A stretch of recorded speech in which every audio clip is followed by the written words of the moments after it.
So pane mukadzi anonzi Chantel ari kuti akabirwa ID yake naMadam Boss yavakaadvertisa nezuro. So I've got macharts ake panapa naMaijuju Cosmetics achikumbira funding for a show that she wanted to do in Zimbabwe, and to a surprise yesterday Madam Boss advertised the same idea that she pitched kuna Maijuju.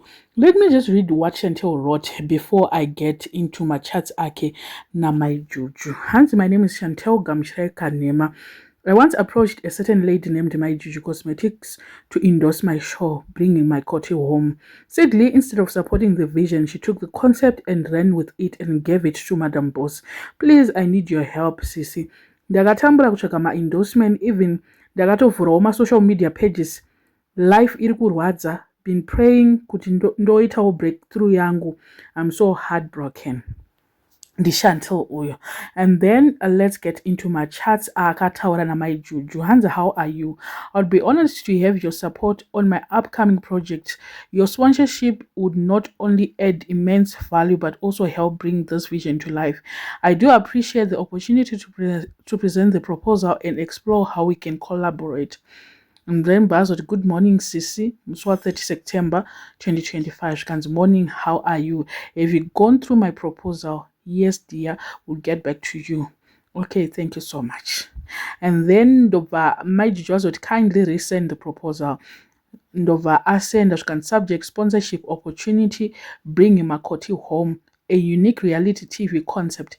Dear Maijuju Cosmetic, I hope this message finds you well. I'm reaching out to share a unique sponsorship opportunity for a new reality series, Bringing My Coty Home, a heartfelt cultural rich show that follows real Zimbabwean couples through the Lobola Aurora bride price process. The series blends love, tradition, and modern family dynamics, making it highly relatable and emotionally engaging for a wide audience, ages 25 to 45.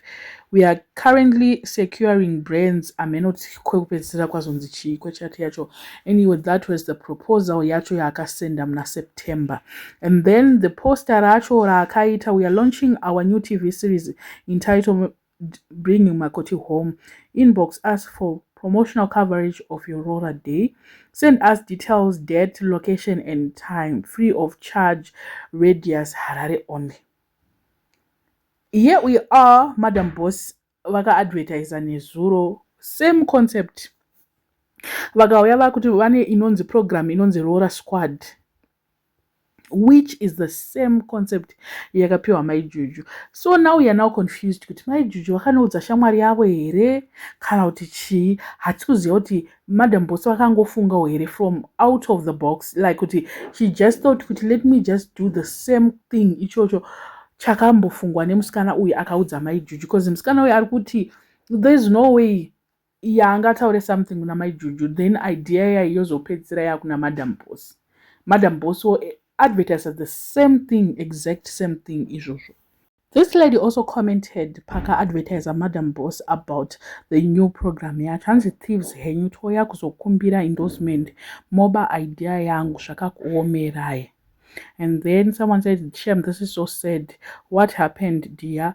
Oh Lord, Maijuju stole my idea vakapasahwira wavo zvakaoma hazvo. Madam Boss was told nemusikana uyu kuti this was my idea initially and I'm quite shocked kuti you are running with my idea. And then someone is actually blaming her. Hands of all the people akanochuza Maijuju apa Ngundo haana mhosva akapiwawo business nasawira wake, right? Zvikanzi naiye, I did nothing wrong dear, ndaingogogodza pandingawane endorsement, handina masides asi kutosaziva kuti vangadai. Munhu unongofunga idea yako, run with it. Cause ukasaita run with it then tinosvika pakadai so ndo zvinongozongoitika vanhu vanozopanana macopyrights emusic. Inyaya yekungoti munhu anenge akangonzwawo beat remumwe munhu ononokera chinhu ozonzwa beat rake raukoko, ndo zvinenge zvakangoitika ipapapa. Maijuju vakatoona opportunity vakati shamwari ngatitochimhanya ichi toita mari tiri two, indoenda behind the scenes iwo oenda pamberi, cause iwewo ndiwone audience ndiwone zvigona izvi. Who knows pamwe watori mupartnership naMaijuju and kana usina mari hapana zvaungavaite. I once saw someone who was suing DSTV Moja Love akaita idea yake. I think it was love married like it was a marriage something, it was zvema shows zvemarriage izvozvo zvekutsvaga love and the likes. Ndobva azoona idea yake Moja Love yakutoita run with that program, akasungisa akadii.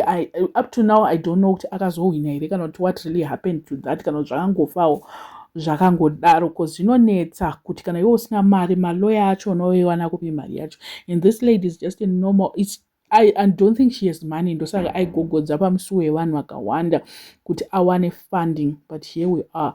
Panotonetsa because akatoluza, totongoti akaluza, she must just take an L and leave them. Wongoita vacho ivava.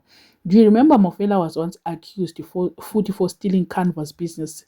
Ere mukomana uyo yakauya painternet achiti ndakavaudza idea ivo ndo vakutoadvertisa vakutoita mari neidea yandakavapa. Saka zvinonetsa zvekupa vanhu maidea izvi tongosvika patiri nhasi apa. I don't know what you guys think. This is so sad. Handiziva what really happened. We don't want to accuse Madam Boss kuti imbafa. Handiziva hangu ipapo. Let me know in the comment section what are your thoughts panyaya iyi.